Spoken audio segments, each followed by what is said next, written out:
The first thing that I want to say is that dance is going all over the place right now, and I'm happy for that it really does this kind of, it doesn't stay centered in one little area of expertise, that it is actively tangential, and that's in the modes that it's working in and the people that it's connecting to, and the places where it's happening to some degree.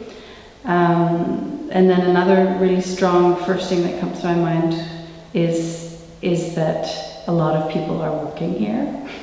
There's a lot of people getting to work, and I think Hatsute is a big part of that, and Ufer Studios, that there is this rigor of discovering how one can work.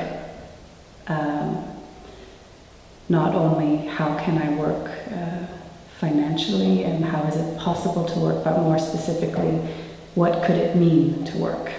And what could it mean for me to work, for us to work, and how can we discover that? So I think this area of inquiring how we discover is very strong, and there is this kind of air of potential. And then with that, of course, there is the challenge of how can this hold, how can this be held, how can this sustain itself? And that keeps coming back. That's not a new problematics, of course.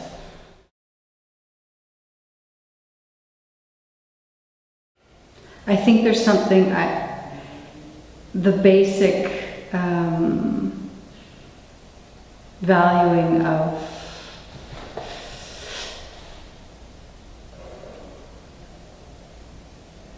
the live moment and sharing the live moment is, it's such a basic, essential thing, and for me on that level is where dance,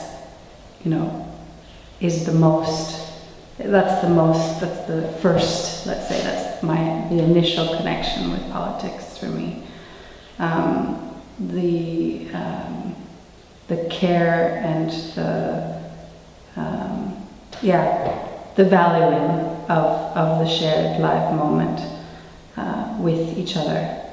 I think dance is not only visual, it's pushing at the other senses, and the senses beyond what we can comprehend, maybe logically, and also the senses of remembering and the senses of so not only hearing and seeing, but also these processes of memory. I think this is something very particular. It's not, of course, it's not exclusively connected to dance, but I think this is an area for me that keeps me anchoring to dance, which is not obvious to me either. As soon as people who are not dancers, who are not working in the field of dance, when they hear dance, their mind goes somewhere. And most of the time, that place that they go to, this is my perception of course, doesn't come close to anything that I'm interested in or anything that I'm busy with. So it kind of like breaks my heart a little. There's a pain when I bring up any kind of, when I say, oh, I'm a choreographer. Choreographer can have a little more of a range, but when the word dance comes in, there's immediately these projection that comes from social dance, comes from ballet, comes from entertainment, comes from trained body, physicality, all these things that of course, are part of what I feel I'm doing with other people, but there's so many other things. As I said, there's kind of processes of how we live and articulating how we live, and I think the more that we are busy with these different modes of making that include writing, thinking, speaking, moving, reading, walking, different activities like this, the more we are combining these things in new kind of configurations and patterns that we maybe are not at first familiar with, then there can be discovery there that kind of brings recognition to us, recognition of something we know in our life. And that goes beyond what I think dance can hold in its definition, and it goes beyond what one would expect, what my neighbor might expect, to see if they came to see something I'm working on for the first time.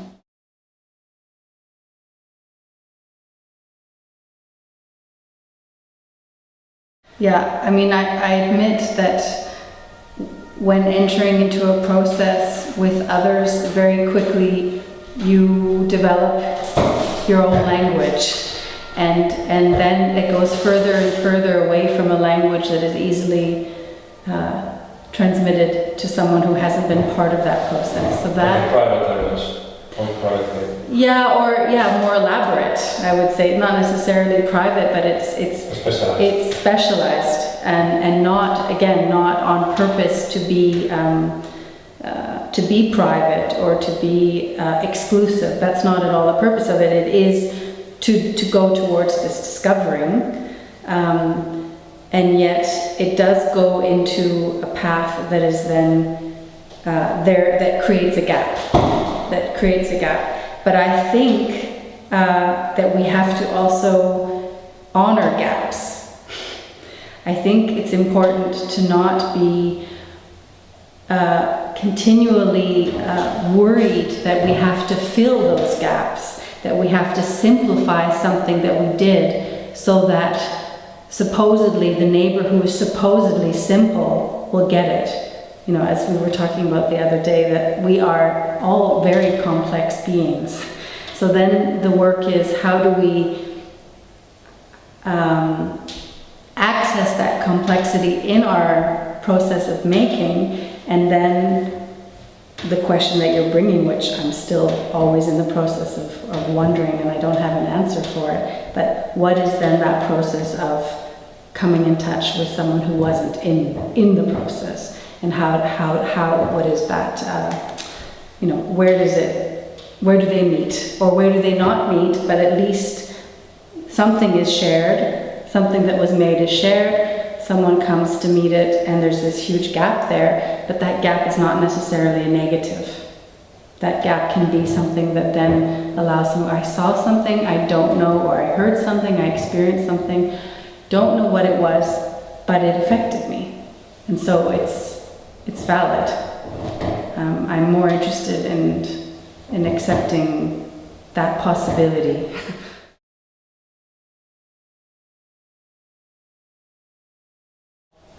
Imperative. The role of the other, there's no way without the other. And I mean, the other is so many things. It's a subject, person, unknown, the gap, as I said earlier, the one who was there before, the one who's not there now. I also would even go so far as the unpreparedness, the incomplete. That's also part of the realm of the other, and I think that's there's no way to move forward with any creation without the other. Then it's also interesting who that person or who those people are, how those people are selected, how we come together, how we decide to come together, when we come together, also what structures we work with. That becomes just as much part of the work as the work itself. Does your artistic practice or your dance practice belong to a specific training in your life that you are able to identify, or your approach to such a practice? It could not exist without understanding that it's somehow all the time happening or something else. That's a good question. I think it's happened both. I think the artistic practice happens with the realization and acceptance that it's happening while I wash the dishes, and it needs that realization, but it also, or that acceptance, let's say, but it also needs artificial parameters. Artificial in the sense that I carve out situations of time where I'm focused on something in a particular way. And so both need to be present. And I think for myself, something that's been kind of by default the way it's worked, and I kind of can't imagine or wouldn't want it another way, is how the pockets of the carved working time are small. So the smallness of that enables the conversation with daily life, let's say, to happen, or the interaction or the affecting. So the acceptance that I only have, this limited pocket, it's never enough time, and it's never finished, is crucial. So it's always on its way, and that also defines a little bit my precarious ambivalence to the finished product, which I'm not so mastered and comfortable with. I'm much more engaged and fulfilled, even, I would say, with on the way, the process on the way, and how, whether it's from the rehearsal schedule and how that plots into my life, and the regimen of that, or I have a deadline in 4 days, but in those 4 days I have thousands of different other things to do. How do I manage that? And how maybe just in 2 minutes the little spark of an idea can feed and be enough. So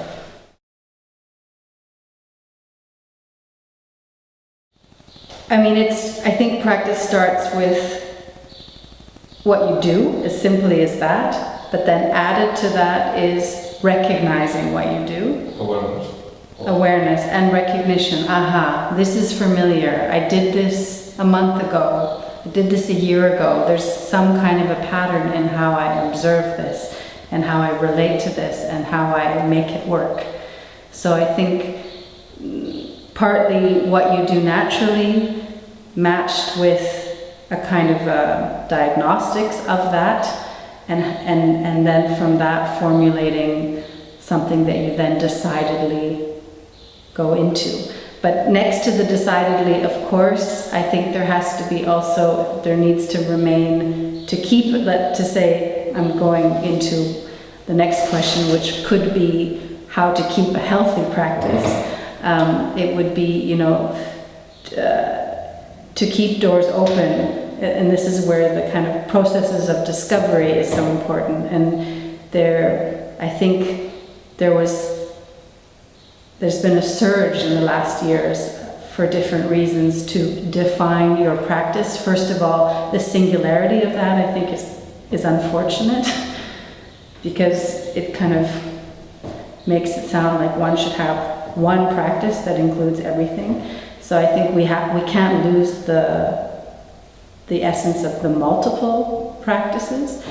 And then the surge to define it comes from, I want to be defined for what I do beyond, so I want to be defined by how I work primarily, and what I do in that working, before I'm defined by the products that come from that. And so here we will mean the traditional difference between poiesis and praxis, process and product. Yes. But then I think the flip of that is that if you over-define your practice, you start to fall into the same traps that hinder us when we overly define our product. So if we define, anyway, there's the problematics of defining yourself or identifying yourself through product or process. That's another conversation. But let's say it's important to, just as it's important to articulate the product and the thing that you're carving all the way to the end and presenting as a thing, it's also important to define how you work, that we would call practice, let's say. But if we overly close either one and overly refine the definition of it, well, that's boring. There's nothing to do anymore. There's nothing to figure out.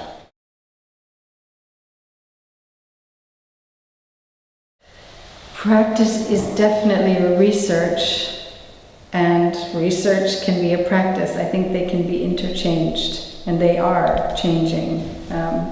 But what's the difference between those two for me? I think it's that it can move. The definition of that can move in my mind also, but maybe now I was thinking that research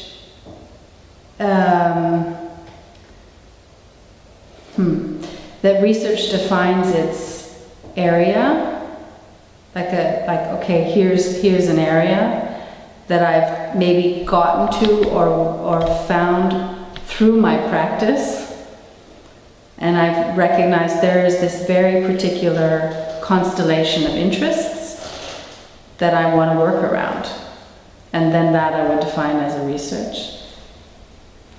But of course you could place exactly that definition on practice. So, I don't know.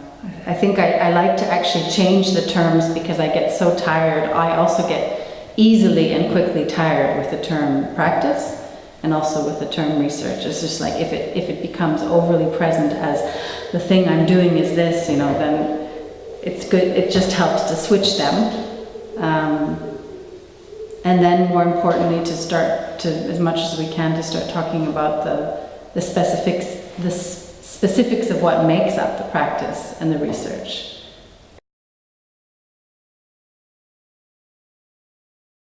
If you are immersed in a program, it already gives you a kind of position. It is a position. So in that sense, you know, you have that tag, you have that name that you went to X study or this study, and as you said, that goes into your CV. So already that this has become such a business, right, as we know after Bologna, this explosion of so many programs, and it's hyper controlled and it's hyper positioning people already, and that's the downside of the explosion of artistic research and education.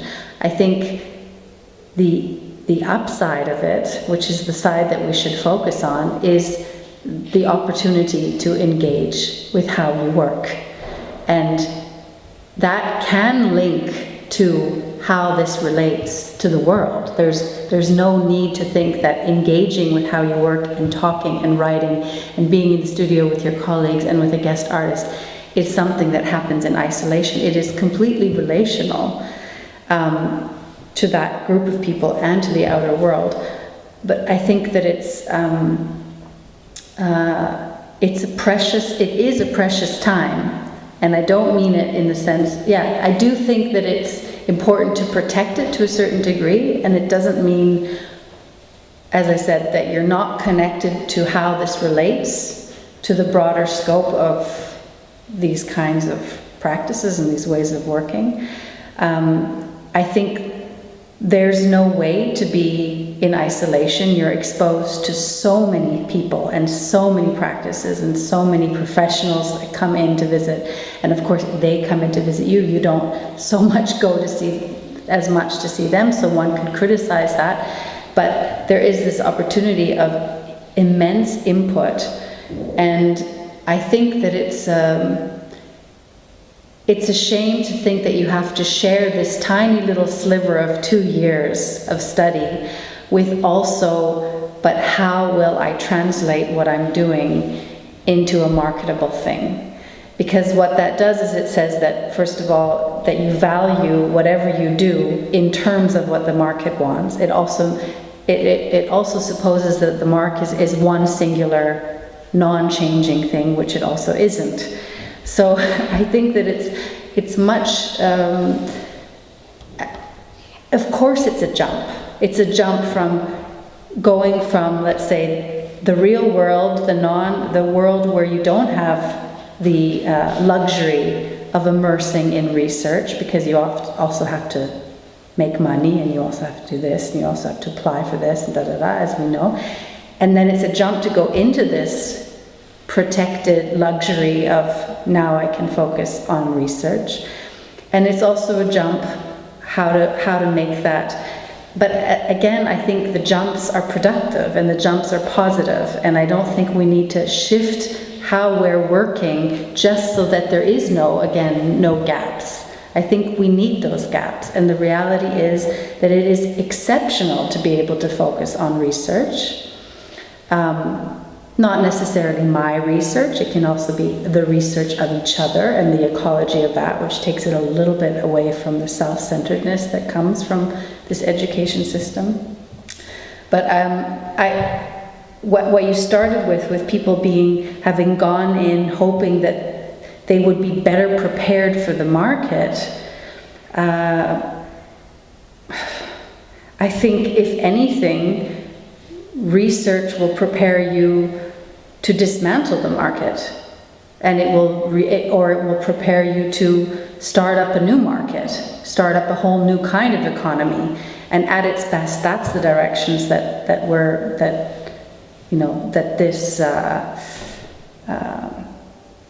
this climate of education cultivates. I remember it keeps reoccurring in the BA program from the students, the question of how can you prepare us better, the question to the program, and why don't we have a seminar on how to write applications, and why don't we have all these tools to position oneself and to portray oneself and all of this. And I remember in the process, in the time when I was designing, with the team of the BA, how do we fit these things together? You have to make a choice. There's only so many things that can fit into the time of 2 years or 3 years, depending on the program. And it's so much more interesting to go for the choice that is not just giving you how to write an application. And those are crucial things to learn, and there are people who do that in creative and beautiful ways, I'm sure. But instead, if you've had a chance, and this is what I got from SNDO in the time that I was there, that all of us faced the void.